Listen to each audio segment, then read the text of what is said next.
Bradley and the Great Swamp Mystery. One hot summer day, Bradley the Brave Bear was meeting his alphabet friends for a picnic at Old Great Swamp. Ziggy the Zippy Zebra arrived early. "Hey there, Ziggy," called Bradley. "It's a good thing you take vitamins." "That basket looks mighty heavy." "It sure is," said Ziggy. It's full of bread, bologna, and bananas, and big bottles of blueberry soda, and I even brought my banjo."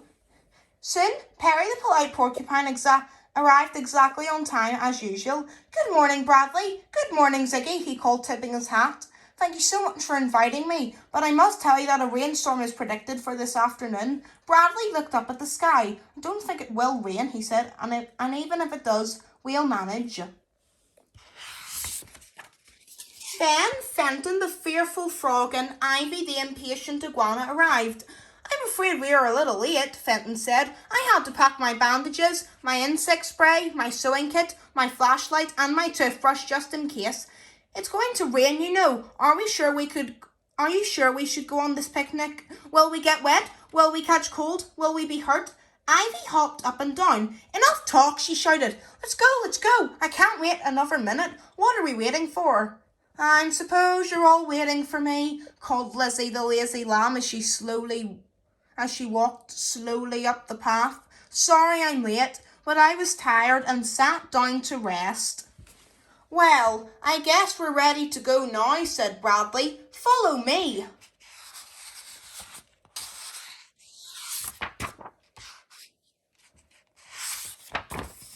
When they came to the water, everybody helped spread the blankets and set out the food. It was very quiet, except for the buzzing of bees and the chirping of crickets. "I wonder why no one else is picnicking here," said Fenton. "They're probably afraid of the monster," said Ziggy. What monster?" Fenton asked, looking around him. "The Great Swamp Monster," declared Ziggy. He pointed to a pile of rocks. "He lives behind those rocks, and when it gets dark, he comes out and makes scary sounds. Whoa, whoa." "I beg your pardon, but there's no such thing as monsters," said Perry. "There is too," said Fenton. "I don't believe there is,"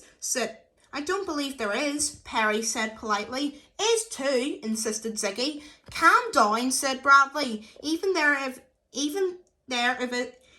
if there is a monster, we don't have to worry. We'll all be safely at home by the time it gets dark." Monster, schmonster," said Ivy. "Pass the sandwiches and the soda, please. I'm hungry and I want to eat." So the alphabets sat down on their blankets. Perry folded a napkin carefully and spread it on his knee. He placed a sandwich on his plate, cut it neatly in half, and took small bites. Then he poured himself some soda and took small sips. Fenton helped himself to a bun. Then he emptied his just-in-case bag and checked to make sure nothing had been lost.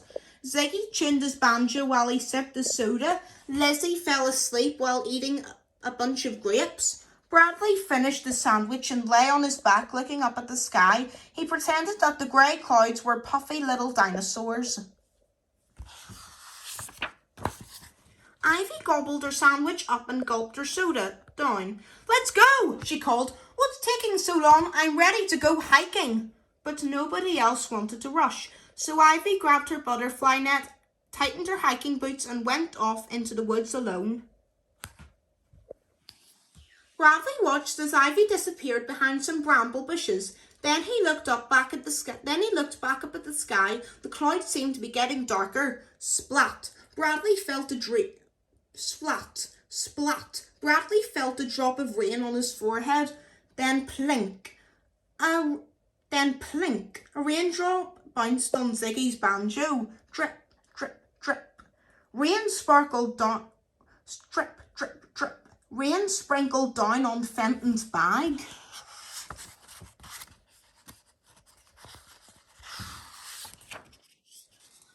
Boom! The sound of thunder rumbled in the distance. Crack! Lightning zigzagged. Crack! Crack! Lightning zigzagged across the dark sky. Fenton started to tremble. Oh my, it's really dark now, and I think the monster is, and I hear the monster coming, he cried. That's only thunder, said Bradley. We'd better make a tent out of these blankets. Bradley woke Lizzie, and they all crawled into the blanket tent together. What about Ivy? Perry wanted to know. Why isn't she back yet? The monster will get her for sure, said Ziggy. Yes, whispered Fenton. The monster will get us all if we don't leave here right away.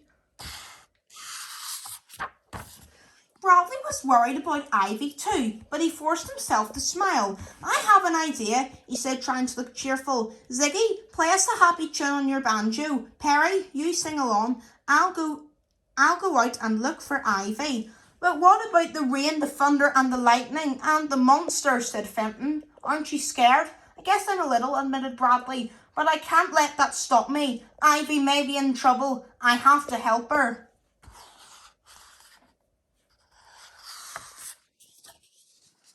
Bradley buckled his boots and went out into the rain. He ran down to the lake. The ground felt squishy and slimy and slippery. He looked behind every bush up and down the path, but Ivy was nowhere to be seen. Ivy! Ivy! He shouted. There were dark shadows on the swampy water, and over on the rock pile, Bradley saw a strange shape. Was it the great swamp monster? Bradley's heart was beating. Thump, thump, thump. Suddenly, Bradley heard a faint cry. Help! Help! Somebody help me, please! Somebody please help me! The sound came from the rock pile. It sounded like Ivy. Hold on, Ivy, Bradley called. I'm coming! Bradley made his way through the puddles and around the rocks. And there was Ivy, cold and wet and trembling. Oh, Bradley, am I glad to see you, she cried. I tripped over the rocks and hurt my ankle. I'm afraid I can't walk. Lean on me, I'll help you back, said Bradley. When the Alphapets saw Bradley and Ivy coming down the path, they cheered and clapped and shouted, Hooray! Suddenly everyone noticed the rain had stopped. Everything was quiet again. The sun came out from behind the clouds and shone through the last glistening raindrops. And in the sky above the rock pile, the most beautiful rainbow appeared. That's Bradley's rainbow, cried Ivy. Bradley is our hero. Yes, everybody agreed. Yes, everybody agreed. Bradley's the bravest bear there ever was. The end.